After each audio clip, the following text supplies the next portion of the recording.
Unstoppable Real Estate Investors.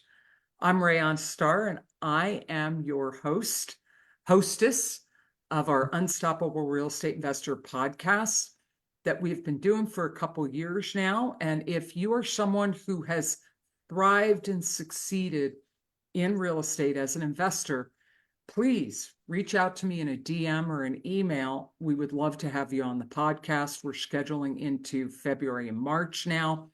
And this is for top 5%ers, people that are succeeding and thriving and have figured out how to be successful as a real estate investor. And that is why my guest, Alex Kirke, is with us today, who used to be a coaching client of mine way back when I was working for Fortune Builders as a business coach over there.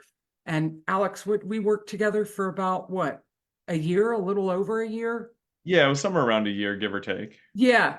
And I met Alex when he was just starting out, and I'm just beaming with appreciation and admiration and respect of how much you have achieved since those days. And how long ago? When did you guys join Fortune Builder? You and your dad, right? Yeah, it was me and my dad about 5.5, 6 years ago. It was Okay. in 2018. All right. So let's start there. Talk to me about like what caused you and your dad to get into real estate investing and make that huge investment in Fortune Builders. What were you guys doing before real estate investing, and what prompted the motivation to get into it? Yeah, absolutely. Well, when I was in college, I went to business school.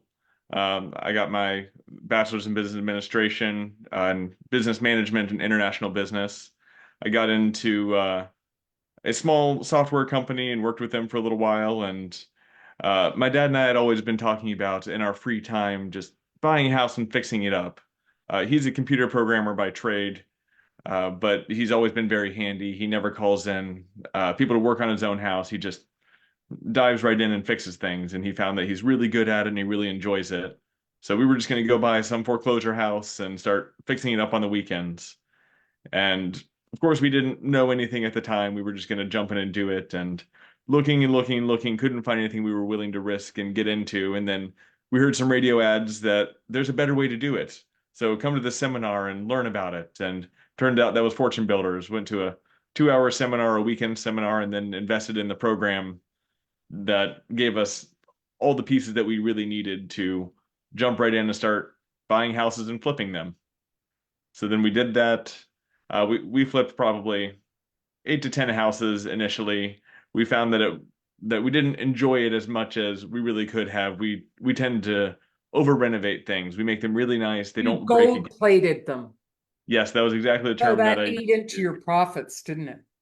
Yep, we had little to no profits on a lot of those. The houses were beautiful. They were wonderful. I'm sure that people love them now that they have them.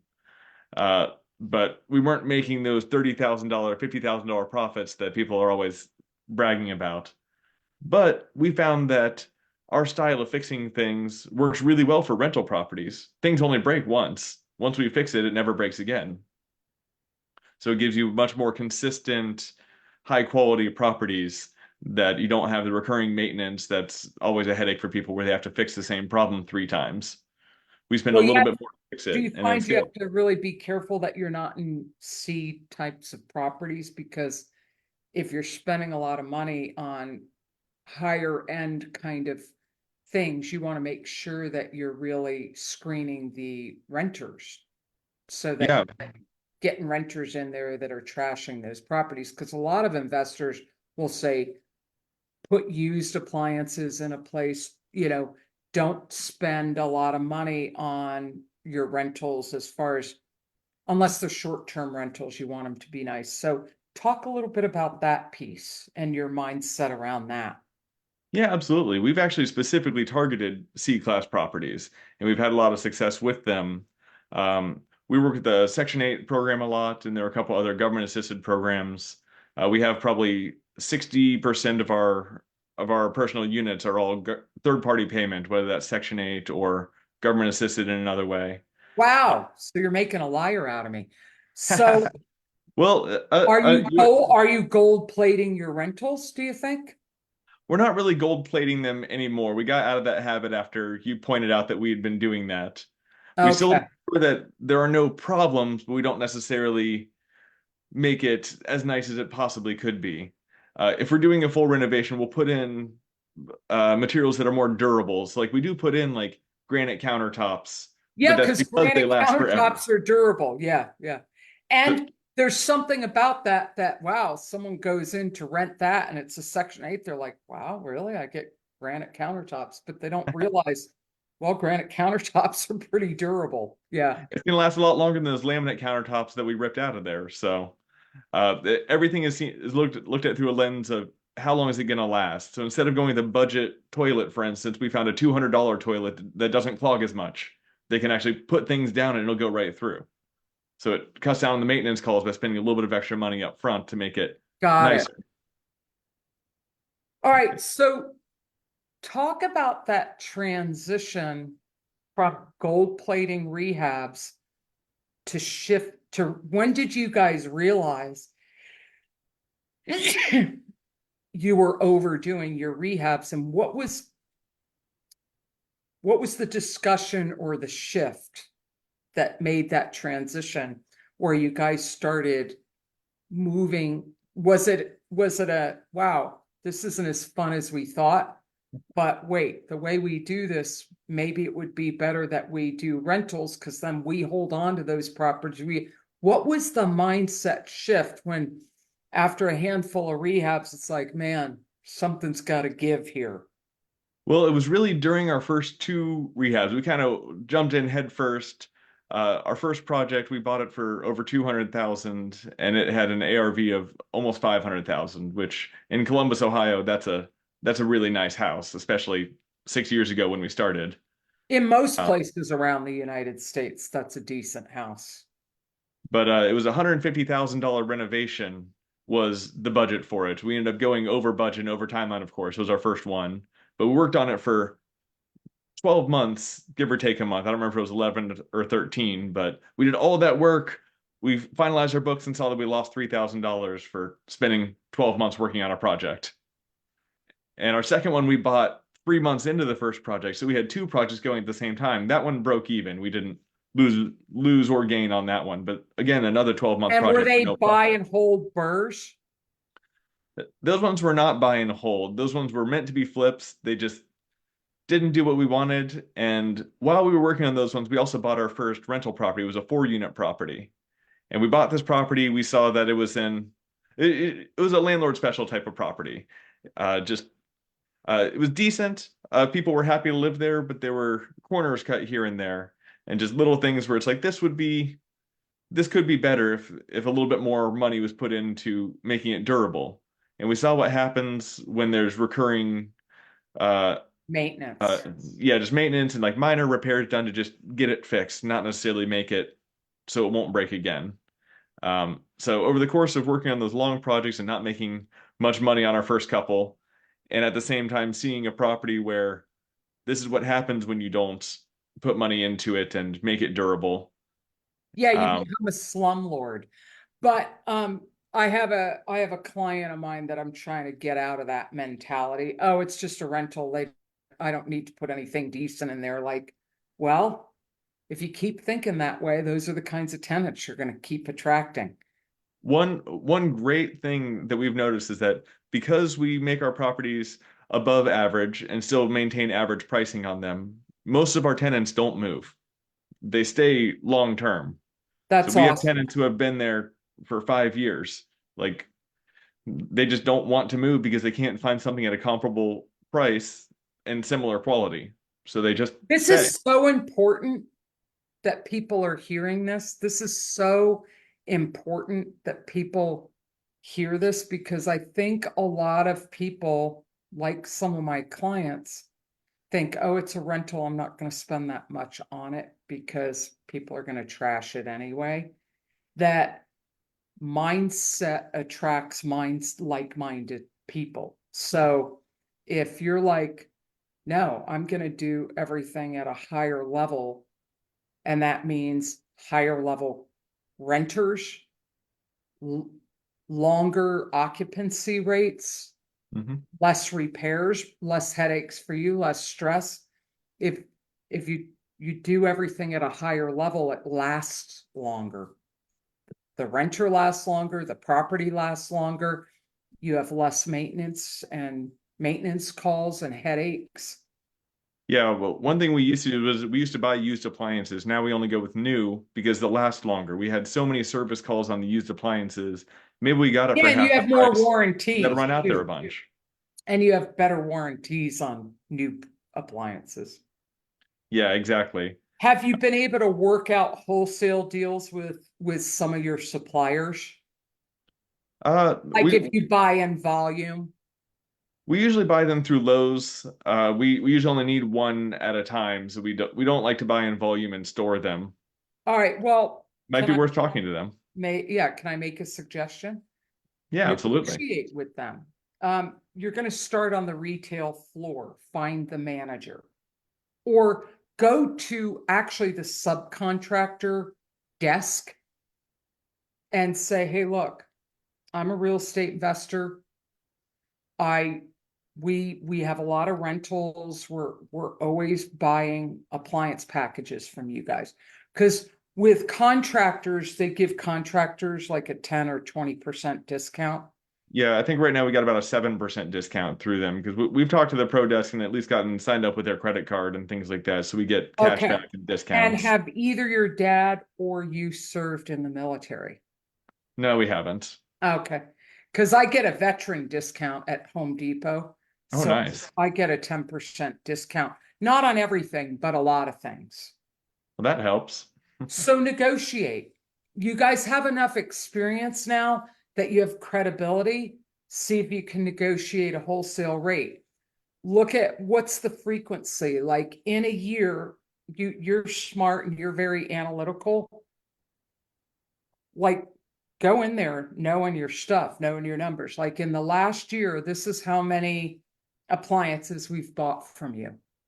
Yeah, at the moment we got something like 120, 150 appliances spread between all the units that we're working on. So we replace 1 to 2 appliances every month, almost like clockwork. Because when you get up to that size, even though they all last 5 years, something's going to be failing every month.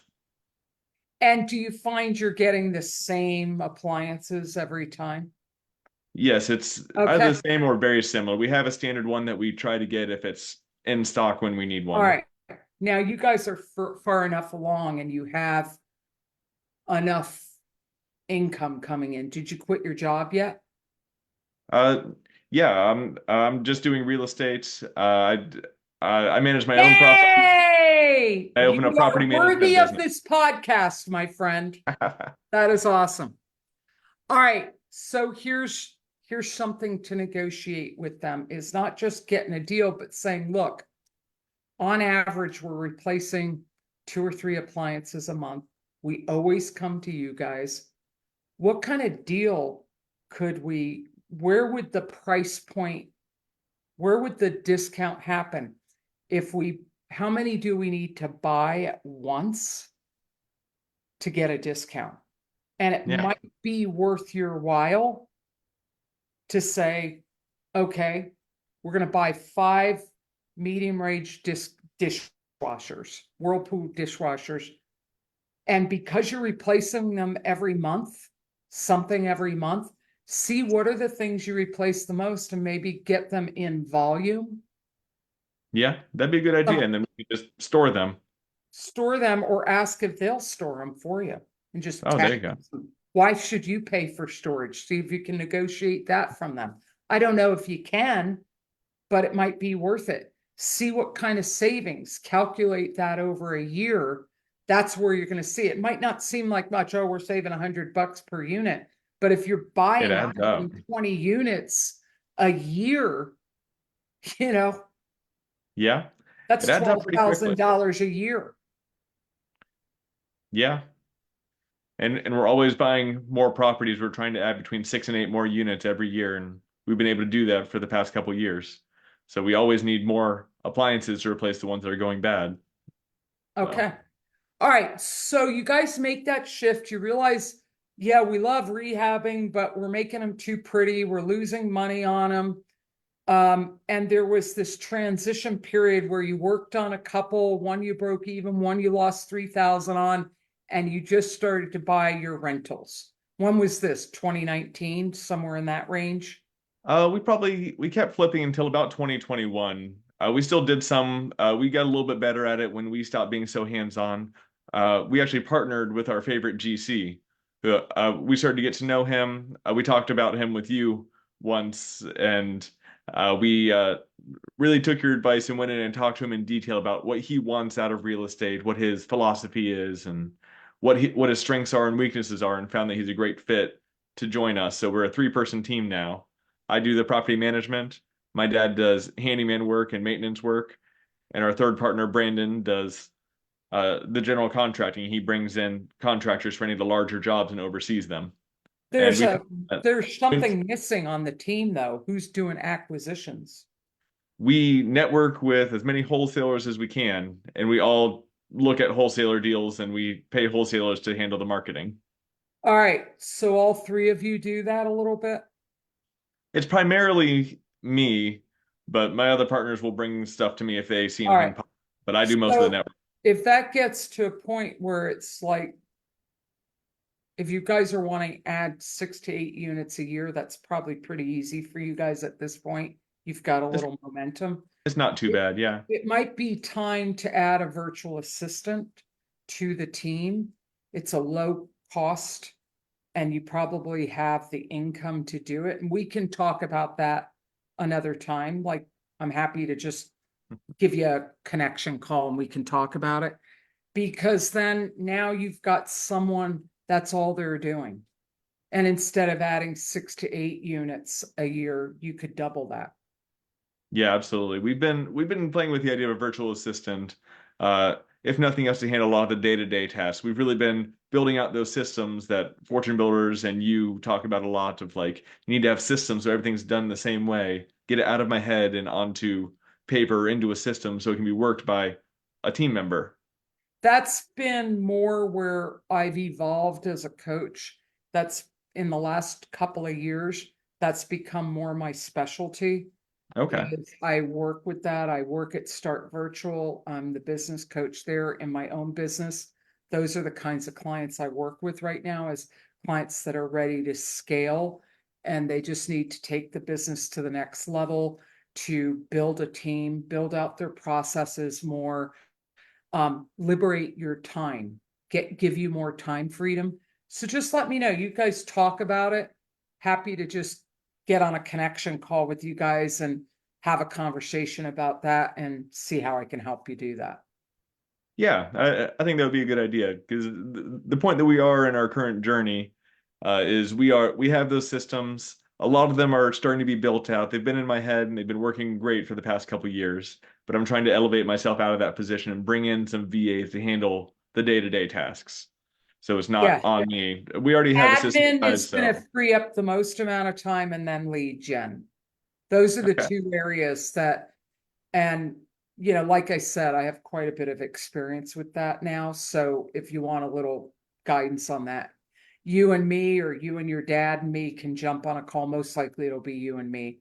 Um, so, so anyway, you make that transition and I'm loving hearing about your journey, Alex. And all right in that transition period, talk about the mindset shift, talk about the aha moment, talk about how we started to make that shift. Were those your last two non-profitable, pretty much rehabs that you did? And then you just, Yeah, all right, there was an aha moment. Talk about that. yeah, just about all the other ones made at least $5,000, as much as 20,000 on probably one of our best ones. But we still weren't making that 30,000 number that we kept hearing about. A couple of them went over budget, but we reran the numbers at the end and saw that if we turn this into a long-term rental, we will leave 30,000 in it, maybe, but then we'll get that back and we will get the appreciation, all the benefits of owning it long term. We went and looked back at some of those properties that we sold that we broke even or lost money on, and 2 years later they were worth 100,000 more. And it's like, why didn't we hold on to that? Yeah, you would have had all that equity. We would have It's had the equity, we really, would have had cash flow the whole time. yeah, Like, and something you're saying is really smart, is you had the foresight to go back and analyze all those deals that you lost money on. it was a And painful process, but it was it, really important to go back and see that if I would have done it differently, I could have made a lot more money.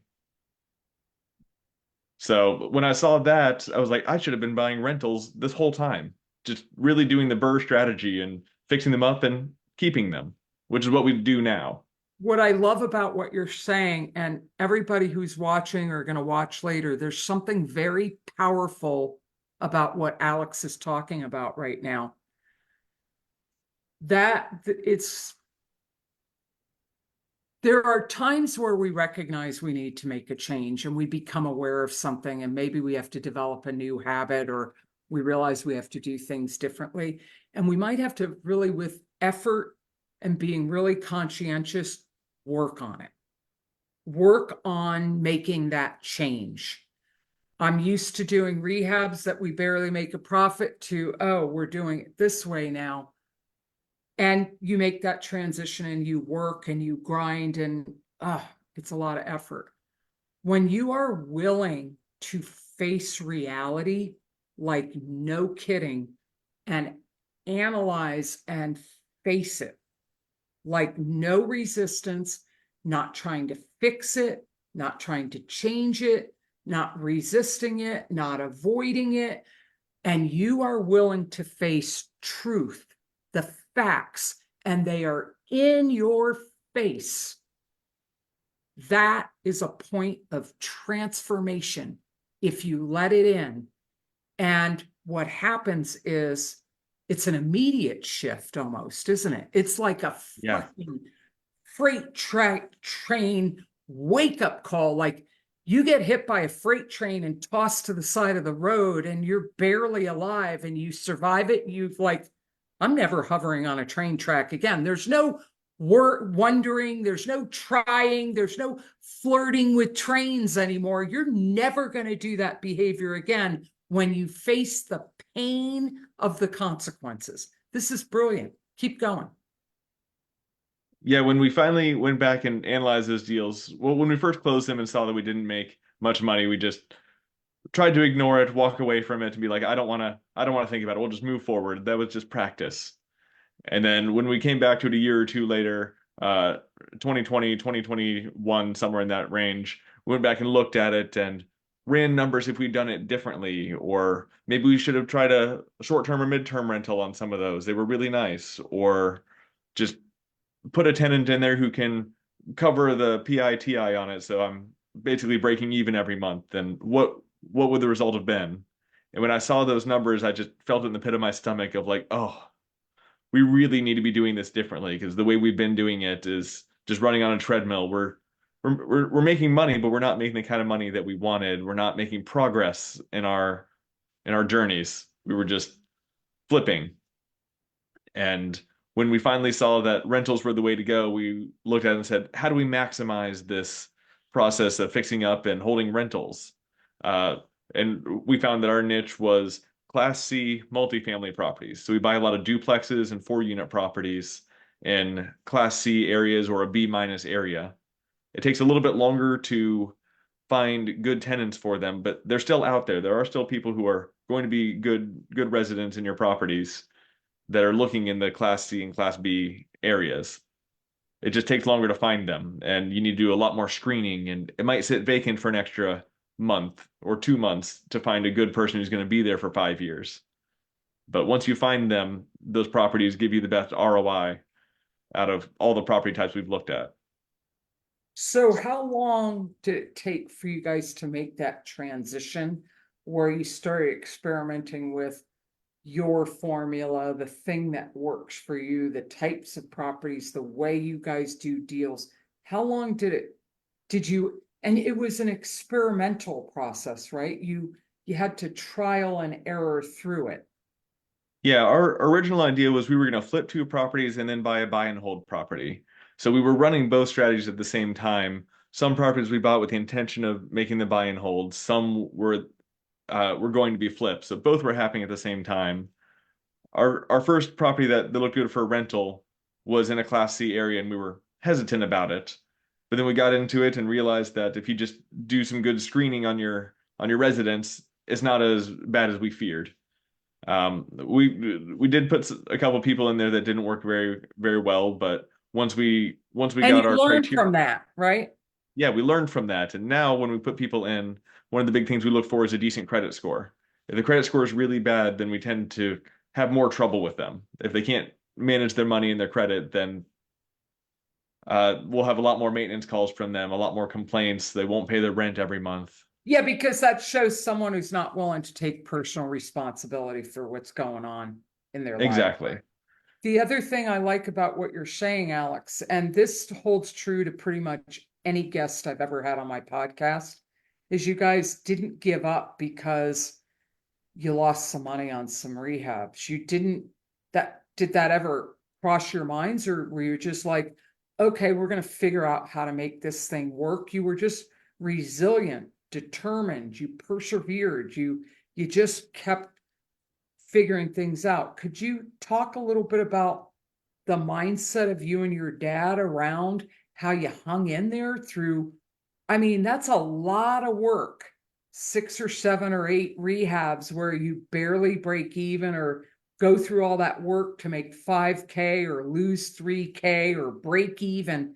Talk about your mindset over these last 5 or 6 years that's had you go from all of that to really only in the last 2 years hit your stride and really get to a point with, how many units do you guys have? 40 or 50 now? 30, something like that? We're somewhere in the 30s of our own units, and then I manage a handful of others for other people through a management company that I So all started. that's happened just in the last 2 years, pretty Yeah, much. really, that's when it really started Yeah. to quickly.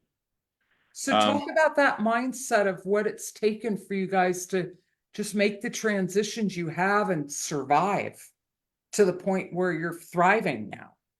yeah, absolutely. Well, like my dad and I see each other every morning. For a while I was going to his house, and more recently he's been coming to my house because I have a couple young kids at home. So he comes over, plays with the grandkids, and we talk for half an hour or an hour just about what's going on in our business. Now, at no point did it ever occur to us to just stop doing real estate because it's not working. That just wasn't ever on the table. It was just Okay. it was clearly this works for other people. What are we doing wrong? We definitely vented to each Okay. other. We brainstormed with each other, tried to figure out what are we doing wrong? Why is this not working for us? We had several coaches, you included, that we talked to, and it's just something is not working in our process. What is it? And just over time, we realized that there are certain positions that we should not be in because we are not good at those positions. We could work on our deficiencies and try to become more well-rounded, or we focus on our strengths and bring in partners and hire out the parts that we either don't like or aren't good at, or just focus on our strengths and do what we do best. And it has caused Love it that. a Love lot that. less work. Hold that thought. So many people focus on what their weaknesses, and they work on those. And I love that. You focused on your strengths. It doesn't mean you don't work on the weaknesses, but you should always lead with strengths, and you focus the majority of your time on those, because that's going to show you, like you figured out, where to delegate. All right, these are our weaknesses. We're not even going to work on them. We're going to find people where those are their strengths and bring them in to do it for us. Excellent. Brilliant. Exactly, which is why we work with a loan broker to help us find the banks because we don't have the time to spend to go find all the banks with the best rates. We use a loan broker for that. We use an insurance broker to find the best rates and handle all of our insurance on our property. Love that. So you aren't schlepping around.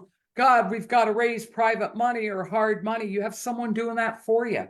Awesome. Exactly. Of course, we pay that person for their effort, but it saves us a whole bunch of time. We've made it so that each of us is only working in this business part-time, and we're continuing to grow at a pace that everyone is comfortable with. And things are going wonderfully, working part-time because we brought in all the pieces that we were missing. Love that. You're so smart. And so we start to make that shift a couple years ago. Where would you say you guys fell into that pocket, that niche? Like, okay, was there ever a point where you and your dad just went, all right, we found our sweet spot? Like you realized it, or did it creep up on you?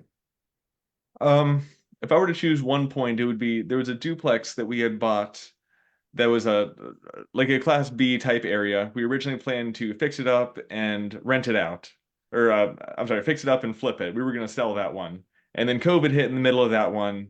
We had trouble with contractors. Things went over budget, over timeline to the point that instead of making 60,000 like we wanted, we were going to have to pay $10,000 to sell it. And we Oh, looked at it. wow. Yeah, we reran our numbers on it and saw if we rent this out at market rate, we're going to make $800 a month. And that hadn't really occurred to us when we got into that one. Then we just really realized that even if we go over timeline and In over one budget, year, you recoup your 10K loss. yeah, exactly. If you hold it long term, then even if you were planning to, or I suppose we saw that you need to have multiple exit strategies.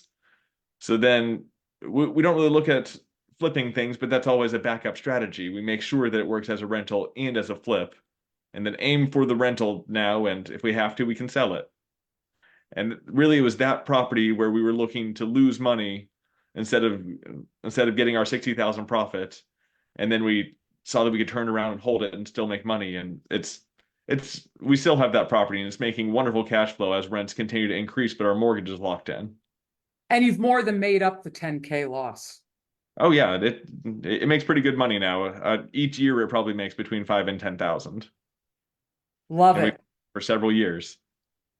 So talk to me now about, like we've talked a little bit about where you guys could grow and expand on acquisitions and all that, but um, what are you proud of right now? Like with where you're at, what's really working? What do you feel the most proud about where you're sitting right now with the business? I mean, you've had quite a journey of ups and downs and learning and growing pains and all that, and you persevered. Never once did it even occur you were going to quit. You always, both of you always took complete responsibility. Like, there's something we're doing, because if other people are doing this, we should be able to do it too. We're not stupid. We're both smart guys. So we just got to keep figuring it out. And then there's that property, that rental. And it's like, oh, wait a minute. So now you're past that. You're in growth stage. I would even say momentum. Things are easier. You're getting lots of results. Things are flowing. You're in momentum. So there's 4 stages of business: setting up, just getting started, then getting moving, getting the marketing, the learning curves. You're doing a lot of work trying to figure things out. You're not getting a lot of results. You're just kind of grinding away. And then the 3rd stage is momentum. You're starting to get paid for all your effort. Things are starting to flow. You're getting momentum. And then the last stage of business is scaling and growth. And Mhm. would you say that you're kind of going into that stage now? Yeah, we're starting to get close to the scaling and growth stage. We figured out how it all works. We're successfully doing it part-time.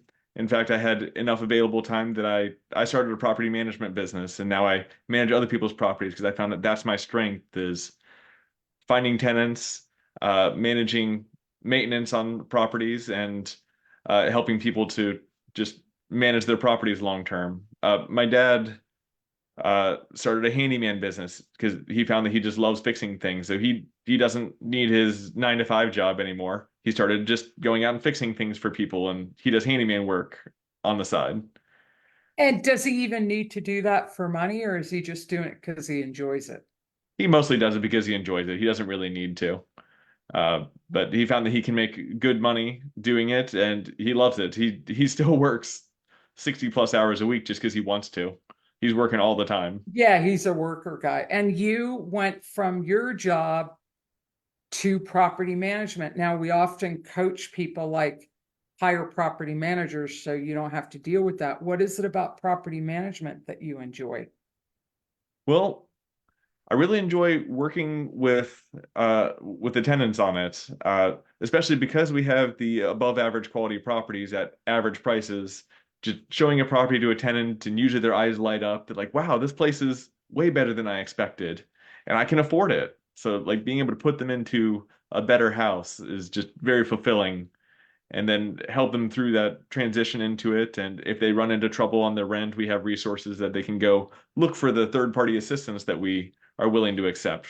Like, Like, I love that. Talk about when you brought that piece in, like, um, when you thought, well, we could be a resource for our tenants. When did that come in?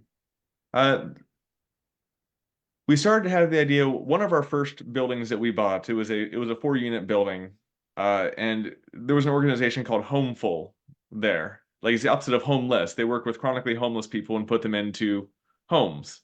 And the owner, the seller of that building had a master lease with this Homeful organization, and they would put tenants into the property, and they can, uh, and then we get a consistent check from that organization every month, and then they deal with putting the people in there that are having problems. So we saw that early on, and we didn't think about it a whole lot until COVID happened. You started to have a lot of people having trouble paying their rent. There are a lot of resources out there for COVID rent assistance and rent relief. So we started to build a database of various organizations that people can go to if they have a job loss or a divorce or an unexpected kid or something, and they can't continue to make their monthly payments. So then we send them a list of go talk to all these people. If you really need, then I'll help you go talk to them. I'll fill out some of that paperwork for you and send it your way to bring it over to them to go get that help that you need and get back on your feet. I love that because I am often saying people first, then the property, then profits. And when you take care of other people and you really care about them, the rest will fall into place. Of course, you can't be naive and stupid, but I love that. And also being resourceful in business and then developing that into a process that provides above and beyond service. I love it. Love that. What else? Um, Like, what else about property management? Like, you like seeing the people be pleasantly surprised. Wow, I really can live here. You became a resource for them. Do you feel like property management is like your purpose, your thing, or do you eventually see yourself hiring someone to do it for you, or do you really enjoy it? so far, I really enjoy it. My main job is work with the tenants and then go around and network with people, meet more contractors who I can bring in to do maintenance jobs, meet more investors who need someone to manage their properties because they don't like their current manager or want to stop doing it themselves. So I go around and I meet people. My whole job is just go around and talk to people and help solve people's problems. So this is an area right here when we really have to talk, because I'm seeing all kinds of opportunities, is building out an actual property management team so that at some point you're going to become the bottleneck. At some point, your capacity, you won't, you'll maximize your capacity. So there's another area where you could scale. Do you guys have a separate entity for property management than you do Yes. for rehabs and all that? Good. Yeah, I think we're up to 5 or 6 different entities for various things. We have one Yeah, for because my dad's it's, handyman business, one for holding title to the properties, one for doing the property management, one for actually flipping properties. yeah, that's smart because it limits your liability. Everything's encapsulated. You Yeah, know, if one piece has a lawsuit, it's not affecting any of the others. and it helps keep our books a lot cleaner. We know where everything is and what everything's earmarked for. Yeah. What is, before I get to that last question about jumping on the rooftop, um, is there anything you want to share that we haven't covered yet? I mean, this has been fabulous. I've so enjoyed your journey. I mean, it is textbook successful person journey. Like resilient, persevere, you experiment, trial and error, you don't give up, you keep looking in the room full of horse shit for the pony, you just keep all that. Is there anything else that before, we get on to your ultimate advice, anything else, a plug, a comment, something that, if you were gonna, you're having a conversation with someone that you would want them to know that we haven't covered?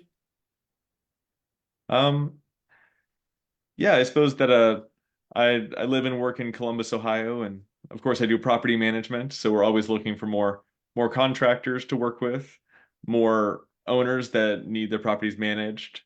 Um, we're always looking for more Or properties if as you're a well. wholesaler Yes, in absolutely. Columbus, Ohio. Yeah. We love Class C multifamily properties. Duplex and larger work particularly well for our strategy. Okay. Um, yeah, and the whole idea really comes down to you need to build out your team. You need to find the people who can solve your weaknesses. Uh, my dad and I handle this business part-time. I spend a lot of time with my kids. I have a 1-year-old and a 4-year-old right now, and I spend hours and hours every day with them. My whole business takes between 10 and 20 hours a week. And we've been Love able that. to continue growing and scaling by doing that. So you need to find the people and get them on your side and tell them what you want to do, where you're going, and see how they can help you. It's all about networking. You weren't always only working 10 to 20 hours a week at this business. No, Talk absolutely about not. those For a first while, couple I of was years. for a while, I was for a while it was a full-time job on top of my full-time job. I Yeah. was I was not home very much for a while, especially at the beginning while we were figuring things out. That's the thing to get to, guys. Everybody is we come into real estate for financial freedom and a future where we feel secure. But, and you can live that life now while you're evolving into it. You can still, I have one client who his family literally comes first, and it's not lip service. He schedules out all his family stuff for the month or the year, and then the business gets scheduled around that. Those are his values. But you have to be willing to put in the work and the reps to develop the skills, to go through trial and error, to recover from the losses, to keep figuring things out. It's a job. You've got to work Yeah. hard. Dave Ramsey has a saying, if you're willing to live like no one else, you can live like no one else. And so I love you're a great story for that. So let me ask you this, Alex. What's been the biggest challenge? Like the biggest challenge, the biggest lesson for you and your dad in this business? Probably our biggest challenge that we still struggle with from time to time is just staying in our lane and really only doing what we're good at and hiring everything else out because we want to think like, oh, everything's going great, so we can do anything. Such as we tried like Airbnbs for a while, and that was completely outside of what we knew, and that was a fiasco. So we don't do Airbnbs, short-term, mid-term rentals. Uh, but we still try to flip every now and then, but whenever we try to flip, we still are like, this is going to work so much better as a rental and just end up holding it, despite it being a flip property. So just actually sticking to what we have found that we're good at and not, but basically just staying in our lane and doing what we know we can do and what we have proven success at doing and just focusing on those and scaling those capabilities. There's a lot of wisdom in those words, Alex, because it could be a weakness, but you've turned it into a strength that you guys aren't capable of doing an average or a just get by job on a rehab. You guys aren't capable of it. Yeah. The reason you haven't been profitable in a lot of your rehabs is because you guys have really high standards. Now, that could be a weakness, but what you realize is, oh, this isn't working rehabbing. Oh, but it does work over here. And now we have this niche that we dominate that like creates wonder and awe from the people we provide homes for. They're like, really? I get to live here for that rent? Wow, you found your niche. If you were to jump up on a rooftop and you had a captive audience and they were hanging on your every word and just hungry for your advice, and they were going to go out there and actually use that advice, what would your advice be? I would say find someone to accompany you on the journey. Find a partner to help with it. Now, you don't want to jump in and just choose anyone. You need to find someone who aligned with your values, aligns with how you want to do business, has a similar end point in mind for their real estate journey, and work with them. Find someone who complements your strengths, someone whose strengths will go well with yours and can help you really do the business successfully. I don't think I could have gotten anywhere near this far by myself. I know people do it and I don't know how they manage it because it feels overwhelming to me. There's so many moving parts and so many No things you one have to does be this good at. business by themselves. You can't. It's impossible. You need Yeah. other people to do this, but you need contractors, you need realtors, you need appraisers, inspectors, buyers, lenders, subcontractors. You need other people to do this business. Bookkeepers, accountants, lead gen people, assistants. You need other people. Why wiser words have never been uttered. Anything else you want to say? If you were sitting in front of an Alex Kirk 6 years ago, what advice would you give yourself? I would say when you're good at it, flipping properties will make money now. It makes money, but it doesn't build you wealth. The rental properties is where you really build the wealth and you build the cash flow that gives you your security. So you should try to get into rentals as early as you can. Maybe you need to build up a little bit of money first. You need to make sure that you maintain reserves. Do not overexpose yourself. You need to make sure that you have several months of reserves because things happen. You have to replace roofs, you have to replace other mechanicals, tenants leave and you trash the place, you need to turn it over. So you need to have reserves to handle those problem times. But the rentals is where you make the long-term wealth and where you really are able to escape from your 9 to 5 job and get the freedom that you're looking for. Love it.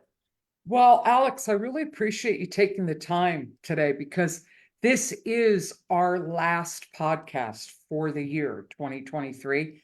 What a wonderful way to wrap up the year with you. A previous client, someone who has really shared so many valuable insights from your journey, walking the talk. I'm so thrilled for your success.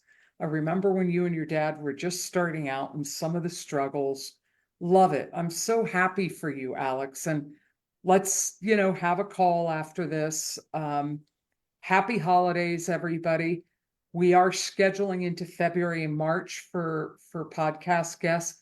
Pretty much people are reaching out to us now. We're not really looking for guests, but I like to be about a quarter ahead in how scheduled out we are. So if you have a unique journey, you're thriving, meaning your real estate investment business is supporting you.